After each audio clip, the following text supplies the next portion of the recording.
하나님 말씀이 신명기 30장 19절에서 20절 말씀까지 보겠습니다. 신명기 30장 19절에서 20절 말씀입니다. 내가 오늘 하늘과 땅을 불러 너희에게 증거를 삼노라. 내가 생명과 사망과 복과 저주를 내 앞에 두었은즉 너와 내 자손이 살기 위하여 생명을 택하고 내 하나님 여호와를 사랑하고 그의 말씀을 청조하며 또 그를 의지하라. 그는 내 생명이시요 내 장수시니 여호와께서 내 조상 아브라함과 이삭과 야곱에게 주리라 맹세하신 땅에 내가 거주하리라. 아멘. 말씀 제목은 하나님과의 관계의 축복이라는 말씀을 나누도록 하겠습니다. 하나님과의 관계의 축복이라는 말씀을 나누도록 하겠습니다. 하나님의 관계를 어떤 관계를 갖고 가는가? 사람도 각자 그 관계가 있잖아요. 그래서 이해관계로 묶여있냐? 아니면 사랑의 관계로 묶여있냐? 아니면 상호 존중하는 관계로 묶여있냐? 아니면 사하 관계로 묶여있냐에 따라서 관계가 달라집니다. 하나님이 우리에게 관계를 설정해 주셨어요. 너희는 나의 자식이다. 나의 아들이다. 나의 자녀다. 그러니까 너희는 자녀로서 나와 관계를 갖자고 주님이 이제 말씀하시죠.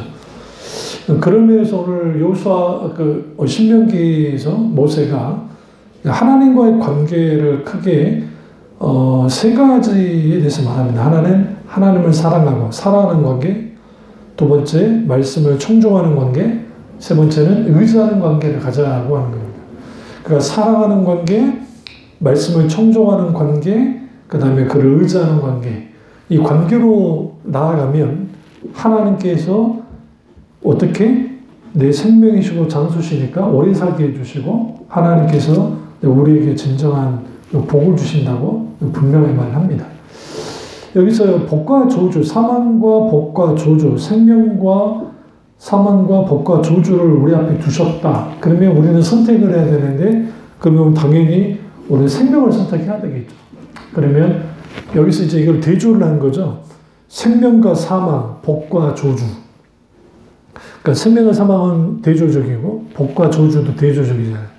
근데 이게 어떻게 결정되느냐? 하나님과의 관계예요. 어떤 관계를 갖고 있는가?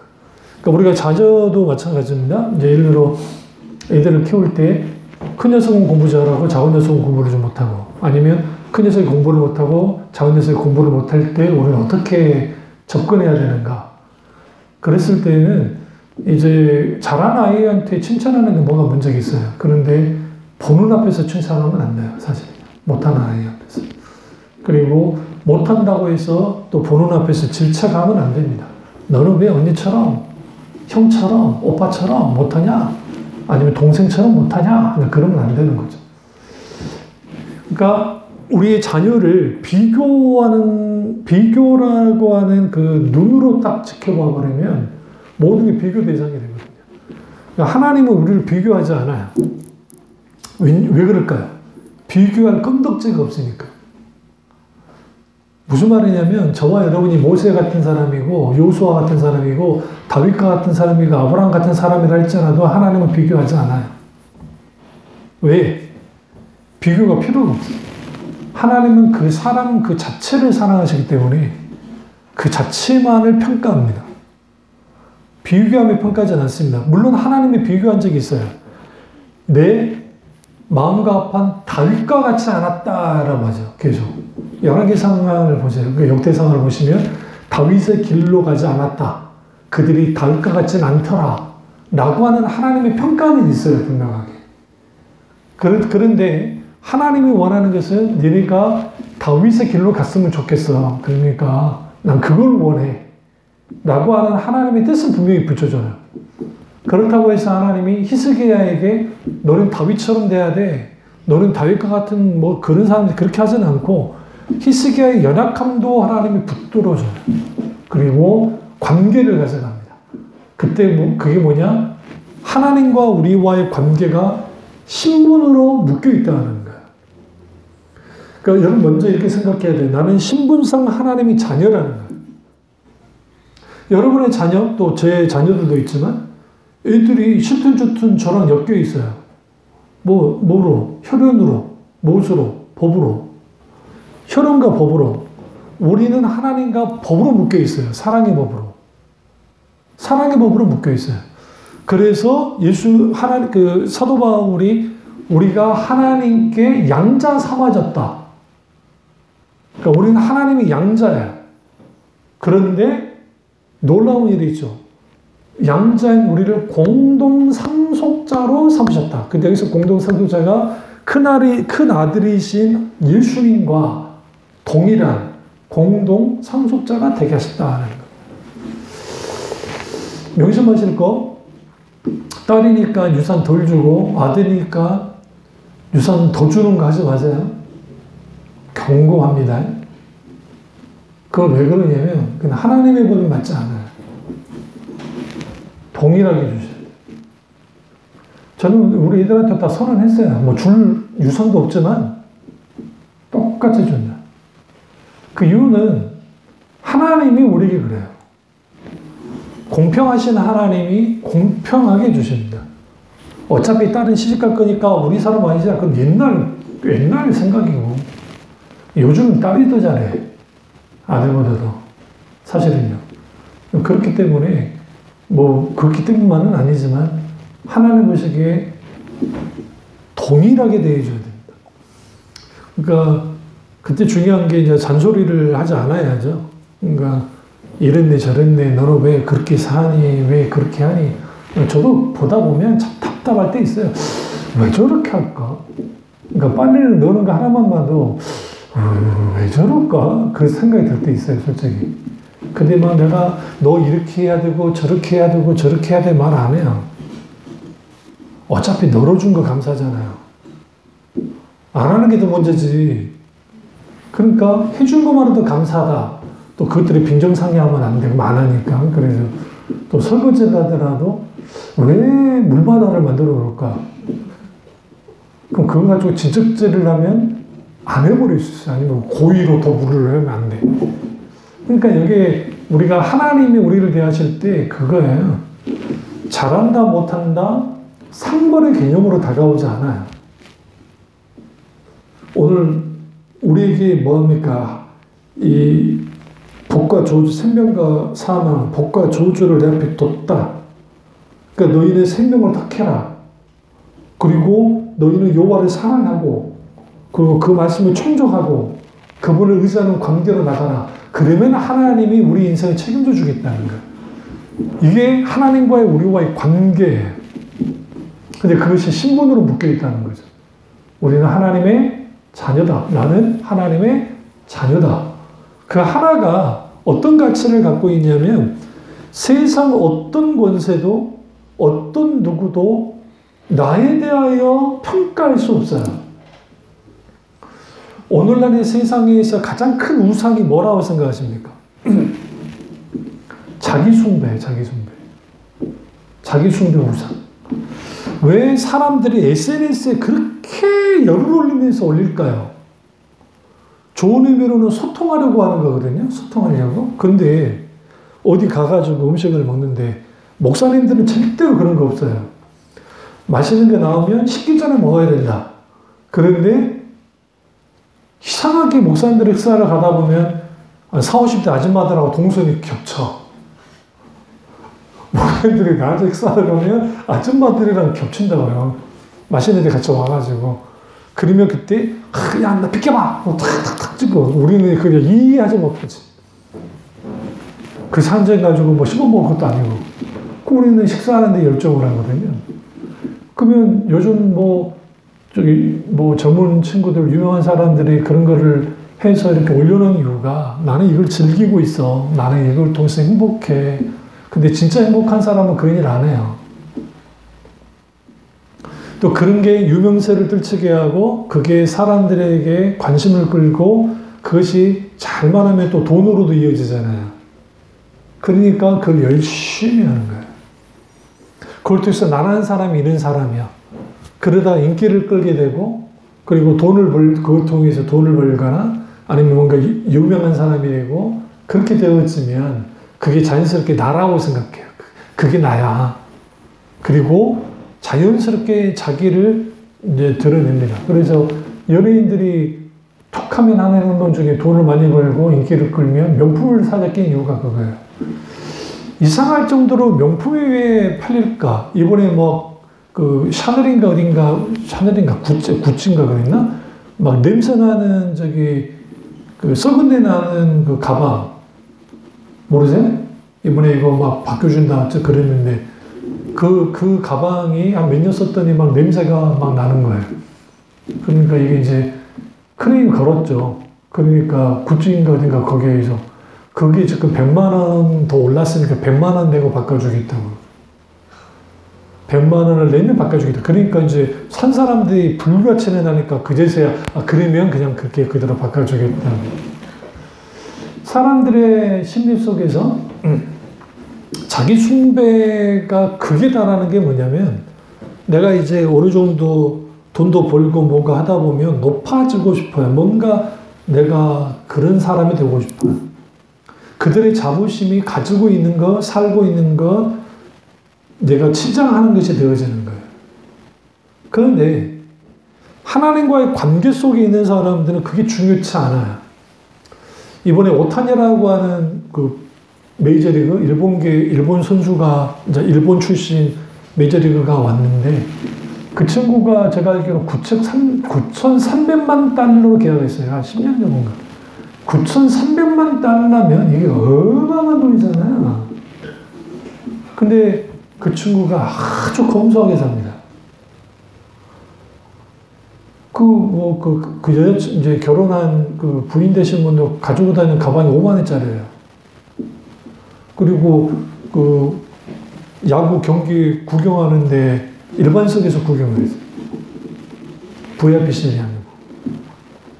그 왜 그런가 하고 딱 들여다보니까 부모님이 어렸을 때부터 검소하게 자라게 키운 거야. 그러니까 돈이 많고 적고를 상관없어. 그렇게. 그리고 그 친구가 아주 겸손합니다. 그러니까 우리나라 WBC인가 어딘가 아주 그냥 망했을 때, 그리고 오타니는 우리를 깔아뭉개진 않았거든요. 막 일본 언론에서 한국 야구는 이제 삼류다 하니까, 그래도 인정해주고, 그런 겸손함을 갖고 있어요. 그 사람의 프라이드는 내가 갖고 있는 돈, 그리고 무슨, 키가 또 굉장히 커요. 외모도 참 훤칠하고, 근데 그런 것도 있겠지만, 그러나 그거보다는 그의 삶을 살아가는 거. 그러니까 야구인으로서 내가 그 사는 그 자체가 자기 프라이드.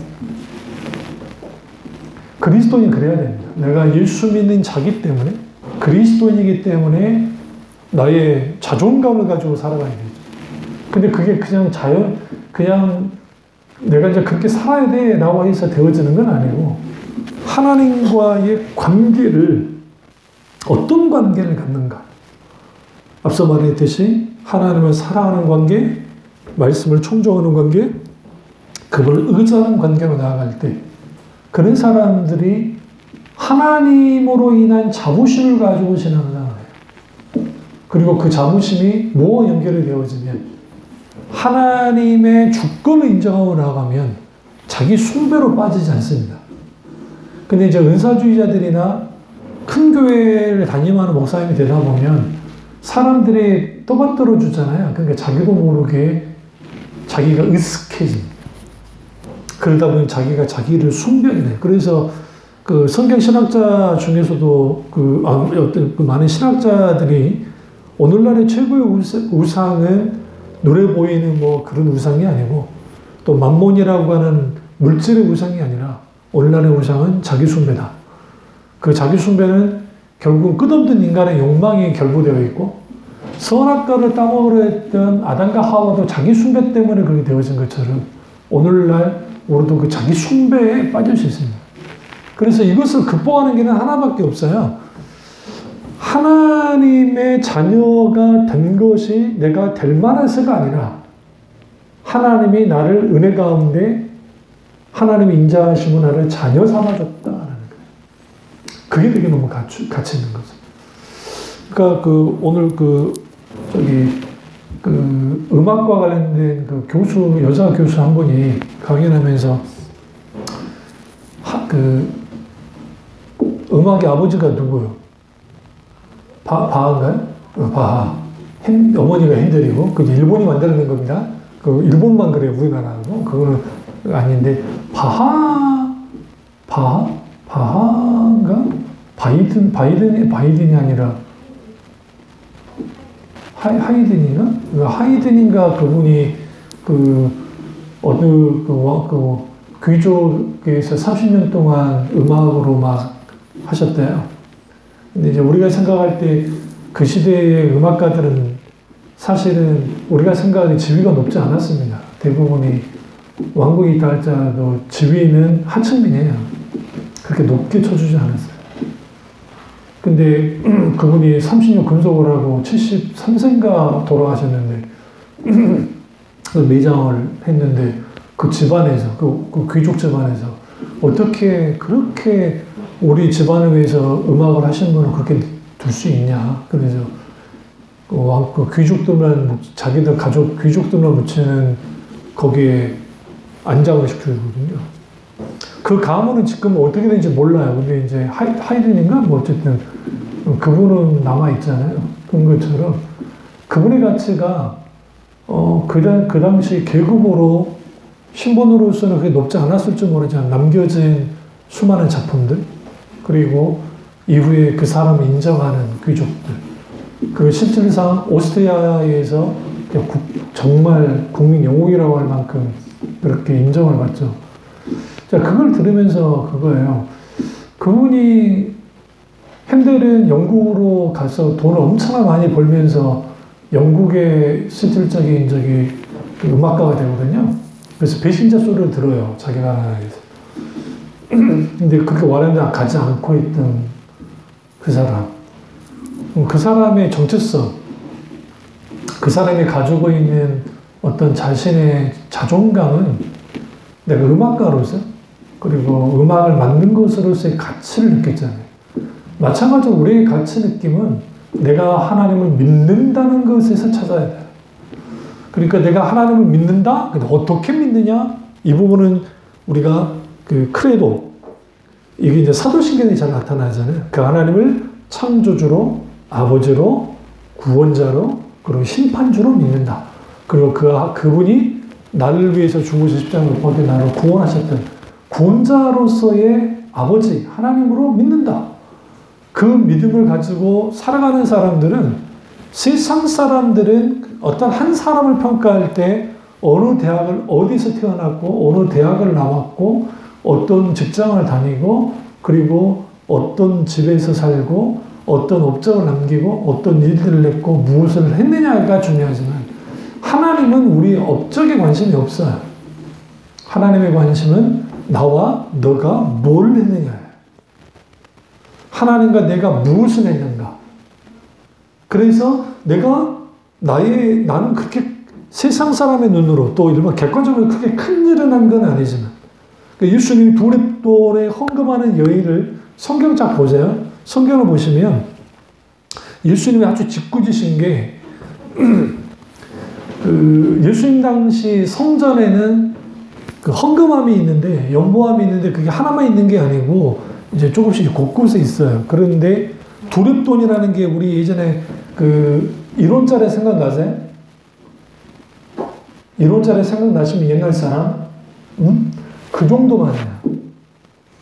그 두 개를 연보함이 집어넣는 것을 시리아 몽골 5.0으로 보신 거예요. 안 보였겠죠. 근데 주님 눈은 보였어요. 물론 그분이 이제 하나님이시니까 뭐 그러시면서 하시는 말씀이 뭐라 합니까? 그가 가장 큰 헌금을 했고 그 헌금을 한 이유는 가장 하나님을 사랑했기 때문이다. 그러니까 하나님을 사랑했기 때문에 두렙돈은 정말 가치 없어요. 정말 가치 없는 돈이에요. 그런데 그의 전부를 드렸느니라. 전부를 드렸다는 것은 뭐냐면 그의 전부를 드릴 만큼 하나님을 사랑했기 때문에 드렸다는 거예요. 그때 예수님이 뭡니까? 그 두렙돈을 헌금했던 그 과부를 향해서 주님이 칭찬하셨다. 그게 하나님의 평가였어요. 누가 봐도 도움을 받아야 되는 과부고, 누가 봐도 비참하고 가난한 그 과부지만, 하나님의 눈에 비치는 그 과부는 너무너무 소중한 거야. 너무너무 가치 있는 거야. 우리가 너무 쉽게 한 사람의 인생을 쉽게 판단해요. 저 사람 왜 저래? 니네 교회는 왜 그래? 뭐 어쩌고저쩌고 해요. 그런데 하나님과 이런 관계를 가지고 그럼에도 불구하고 하나님 안에서 신앙생활하고 살아가는 것, 그곳에, 그런 속에서 우리는 뭐 하느냐? 하나님과의 관계가 깊어진 만큼 하나님을 더 사랑하게 되고, 그분을 더 사랑하는 만큼 그분을 알게 되고, 그분을 더욱더 깊이 알게 되는 만큼 그분을 더 사랑함으로 기꺼이 주님의 말씀에 듣고 순종하는, 청종하는, 그분만 의지하고 신뢰하는 일들이 우리 가운데 있게 되어지는 거예요. 여러분의 자녀들이 후에 엄마 아빠는 뭐 했어? 내 친구는 의사고 엄마도 정말 잘 나가는데 뭐 했어? 그럴 수도 있겠죠. 그럼 이렇게 말해주세요. 나는 예수님을 잘 믿었다. 너도 잘 믿어야 돼. 재밌는 것은 아무리 잘난 사람이라 할지라도, 아무리 못난 사람이라 할지라도 하나님 앞에 섰을 때는 똑같아요. 왜? 그분은 외모로 사람을 취하지 않기 때문에. 우리는 외모로 사람을 취하지 않는단 말을 좀 오해하고 있는 게, 외적으로 봤을 때 그걸 취하지 않는다는 게 아니라 하나님은 그 사람의 중심을 보고 취해요. 그러니까 잘난 사람 못난 사람 상관없어요. 주님 앞에서는 중심이에요. 중심. 그가 어떻게 내게 대하여 순전한가. 그러니까 오늘 아까 우리 조연학교에서 있었던 그 해프닝도 저는 중심을 보거든. 태도를 보거든. 주님이 그러시기 때문에. 그러니까 그 태도가 아니면 모든 거 제로 상태. 그럼 억울하지. 억울하다 할 수 없어. 제로 상태. 그리고 어떻게 하느냐? 태도 좋았던 우리 연예인 주는 거야. 이게 하나님의 방법입니다. 제가 그런 목사가 아니고 그런 태도를 갖고 있는 사람이 아니면 성적순으로 하죠. 그게 민주적이죠. 그리고 합리적이고. 기독 신앙은 합리적이고 민주적인 게 아니에요. 그렇다고 합리적이고 민주적인 걸 하지 말라는 게 아니에요. 그럼 기본이긴 한데, 하나님이 한 사람을 평가하고 나올 때, 그러니까 대하실 때 이거예요. 탕자가 있고 큰아들이 있는데 객관적이고 합리적으로 눈으로 봤을 때는 아버지가 잘못한 거야. 큰아들한테. 안 그래요? 억울해요. 억울하지. 다 해먹고 온 놈한테 주고, 정말 어쨌든 군소리 않고 아버지 집에서 정말 일하고 했던 사람, 아들한테 그렇게 대우하는 게 이게 말도 안 되는 거죠. 근데 하나님은 거기에서 예수님이 하나님의 모습을 정확하게 드러내는 거예요. 하나님은 태도를 보는데 어떤 태도를 보느냐? 나 잘났다 태도를 보는 게 아니야.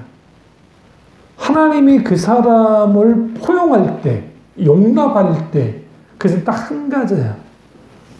탕자가 와서 아버지와 하늘에 내가 죄를 지었사오니 나를 품꾼의 하나로 써주십시오. 이 말은 내가 아버지의 아들의 신분을 제가 이제는 내가 어울리지 않고 내가 끊었으니까, 나는 끊었으니까 품꾼 안에 삼아주세요 라고 나오니까 아버지가 말없이 가락지를 딱 끼고 딱 끼워줘야, 그 행동이 뭐냐면, 네가 끊는다고 끊어질 것 같으니? 사회적으로, 문화적으로, 종교적으로는 탕자는 끊어진 관계예요, 아버지하고. 실제로 끊어졌어요. 근데 아버지가 안 끊어졌다는 거예요. 가락지 끼워주고, 신발 시켜주고, 옷 입혀주고요. 근데 큰아들은 어떻게 반하냐? 그 아들은 아니잖아요. 어떻게 저기 둘째가 아들입니까? 아버지를 주인같이 갔는데 아버지 아들이 된 걸 난 인정하지 못하겠어요 라고 나온 거예요. 그러자 그 아버지 되신 하나님이 큰아들에게 어떻게 반응하냐? 너도 내 아들이잖아 라고 나온 거예요. 이게 굉장히 중요해요. 이게 관계예요. 넌 내 아들이잖아. 내게 있는 거 네 거 다잖아. 그거 가지고 누려도 되잖아. 근데 성경이 이렇게 말합니다. 큰아들이 그것을 아주 불쾌해하면서 아버지께 대들었다는 거예요. 그러니까 그 아버지가 어떻게 하느냐. 너가 죽었다 살아 돌아온 내 아들에 대하여 네가 할 게 아니야. 나는 내 자녀로서 나는 그 아이를 받아들였고 그 나의 죽었다 살아 돌아온 아들이야 라고 하면서 들어가 버려요. 여기에서 큰아들이 어떤 상태에 빠지냐면 아버지를 따라 들어갔으면 아들이에요. 근데 성경에는 따라 들어가지 않고 끝내버려요. 예수님 비유를. 여러분이 성경을 읽을 때 비유 같은 거나 어떤 그걸 다 보시면 이 성경, 그러니까 특별히 그 히브리 문학, 성경의 문학 장르, 그러니까 문학적으로 들여다보면 결론을 안 주는 것은 그걸 읽고 있는 자들의 몫이에요. 너는 어떻게 할래? 너는 어떻게 할래? 깨달은, 그래도 받아들이고 아버지랑 같이 들어가서 동생, 그래, 어쨌든 받아들이면서 화해하면서 용납하면은 진정한 아버지와의 관계가 유지되는 것이고, 여기에서 중요한 게 그 큰아들은 아버지와의 관계를 끊는 거예요. 아버지 하나님이 끊는 게 아니라 큰아들이 끊는 거예요. 재밌는 거는 아버지와의 관계를 끊었기 때문에 누구와의 관계도 끊어지느냐? 둘째 동생과의 관계도 끊어져요. 더 재밌는 사실은 뭔지 아세요? 둘째 아들이 장자가 되는 거예요. 다시 말하면 상속자가 되는 거예요. 우리는 비유를 거기까지 나가지 않아서 그러는데 비유를 또 들여다보시면 그때 그러면 그 큰아들은 누구냐? 종교 지도자들과 바리새인들, 서기관들. 둘째 아들은 누구냐? 세리, 병든 자들, 가난한 자들, 창녀들, 이들이에요. 그들이 회개하고 돌이켜 왔단 말이죠.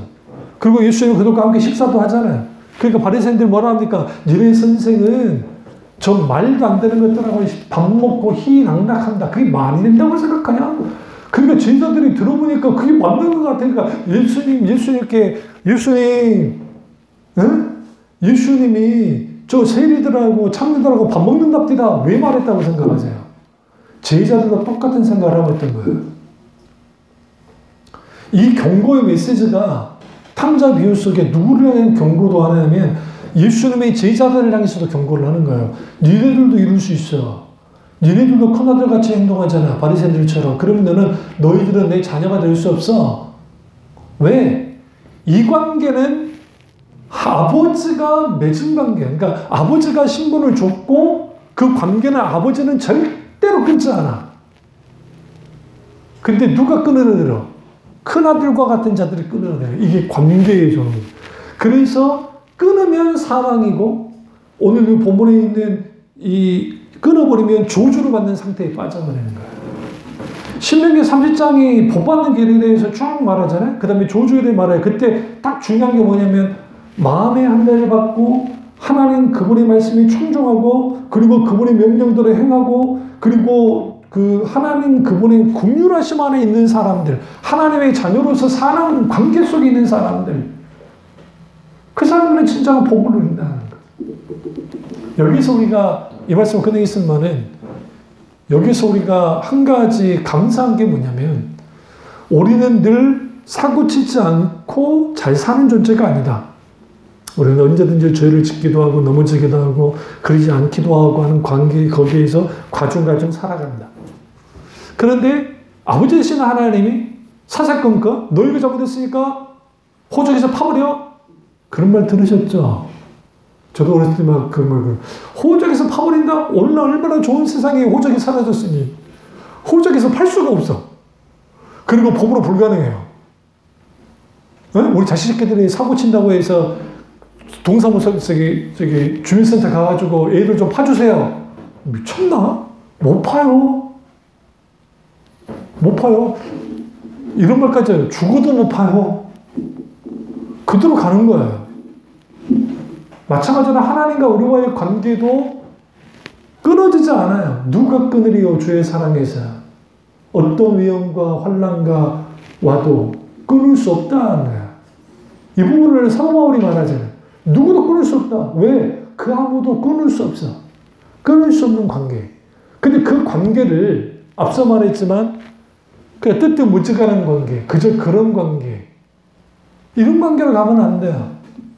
하나님과 깊고도 깊은 오늘 본문에 있는 사랑의 관계, 말씀을 청종하는 관계, 그분을 의지하는 관계로 가게 될 때 주님이 말씀했던 생명과 복을 누리는 놀라운 하나님의 은혜를 맛볼 수 있습니다. 이 사실을 알고 하나님과 정말 사랑하고 말씀을 청종하고 의지하는 관계를 통해서 생명과 복을 마음껏 누리는 저와 여러분 되시기를 주의 이름으로 축원합니다. 기도하겠습니다. 기도하실 때 오늘 이 말씀이 나의 말씀이자 우리 말씀 되게 기도하겠습니다.